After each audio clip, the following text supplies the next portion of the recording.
दोस्तों big boss के live field में देखने को मिल रहा है कि किस तरीके से कुनिका दो दोस्तों को ही आपस में लड़वाने की कोशिश कर रही है और वो गौरव और मृदुल के बीच में दुश्मनी पैदा कर रही है। दरअसल वो गौरव के लिए मृदुल को भड़काना चाहती है, इसीलिए वो कहीं ना कहीं मौका ढूंढ रही है और अपनी बातों के जाल में मृदुल को फंसाने की कोशिश कर रही है, जिससे कि वो उनकी बात सुने। दरअसल सुबह के समय मृदुल का झगड़ा हो गया था कुनिका से और झगड़े में ही गुस्से में आकर मृदुल ने कुनिका के सामने बोल दी थी बात जो गौरव ने उन्हें बताई थी कि मृदुल को उसने कहा था अमाल के साथ मिलकर कुनिका ने ये कहा था कि वो नाक से खून निकाल देगी मृदुल का। और इस तरीके से कुनिका का पर्दाफाश किया था मृदुल ने सभी के सामने और उससे सवाल पूछे थे कि आखिर वो इस हद तक कैसे गिर गई जो ऐसा बोलने लगी। और कुनिका ने इसी चीज को दोबारा से उठा दिया और इसका एक मुद्दा बना दिया और जाकर बैट में बैठकर मृदुल को अपने पास बुलाया और उसे पट्टी पढ़ाने लगी और कहने लगी कि तुझे ये बात गौरव ने ही बताई थी। तो मृदुल ने कहा कि हाँ गौरव भाई ने ही बताई थी। तो उसके बाद मौके का फायदा उठाकर कुनिका ने गौरव पर ही आरोप लगा दिया और कह दिया कि जब उसने ये सारी बातें सुनी थी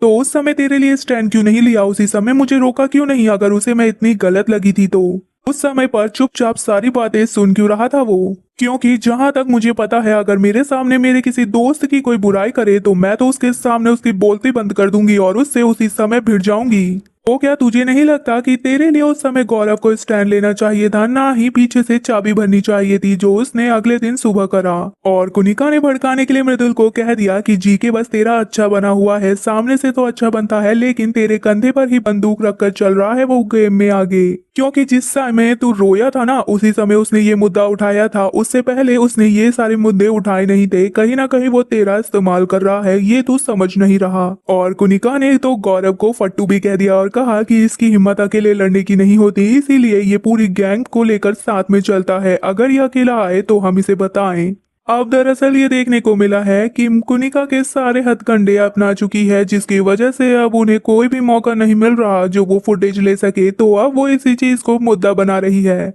लेकिन देखने को ये मिला है कि मृदुल ने अपनी दोस्ती जो निभाई है वो तो साफ नजर आई है, क्योंकि उन्होंने गौरव के खिलाफ एक शब्द भी नहीं बोला जब कुनिका उन्हें भड़का रही थी। की बात को टालने के लिए उन्होंने कह दिया कि जब मुझे गौरव भाई ने ये बात बताई थी तो मैंने इतना कुछ रिएक्ट नहीं किया था, लेकिन बाद में मुझे वो चीजें बुरी लगी और ये सब जब मैंने सुना कि आपने कहा है तो वो चीजें मुझे जरा भी पसंद नहीं आई, बस इसीलिए मेरा गुस्सा निकला था। और अगर आप देखेंगे जब मैंने आपको ये बात फेस टू फेस करी थी तो उस समय भी मैं गुस्से में नहीं था, बल्कि मैं ये बात क्लियर करना चाहता था और जानना चाहता था कि आपने ये बात कही क्यों, आखिर मैं आपके लिए इतना ज्यादा बुरा कैसे बन गया जो आपने मेरे लिए इतनी बड़ी बात कह दी। फिलहाल दोस्तों क्या आपको लगता है कि गौरव के खिलाफ हो जाएंगे मृदुल? अपनी राय कमेंट में जरूर बताएं। वैसे जितना भी देखने के लिए अभी तक घर में मिला है सिचुएशन तो बहुत बड़ी बड़ी सामने आई है, लेकिन देखने को यही मिला है कि गौरव और मृदुल की दोस्ती शुरुआत से अभी तक टिकी हुई है, क्योंकि कहीं ना कहीं ये दोनों एक दूसरे को अपना भाई मानते हैं। गौरव को मृदुल अपना बड़ा भाई मानता है और मृदुल को गौरव अपना छोटा भाई, और इसी के साथ इन दोनों की दोस्ती भी अच्छी चल रही है। फिलहाल दोस्तों वीडियो पसंद आई हो तो वीडियो को लाइक, चैनल को सब्सक्राइब करें।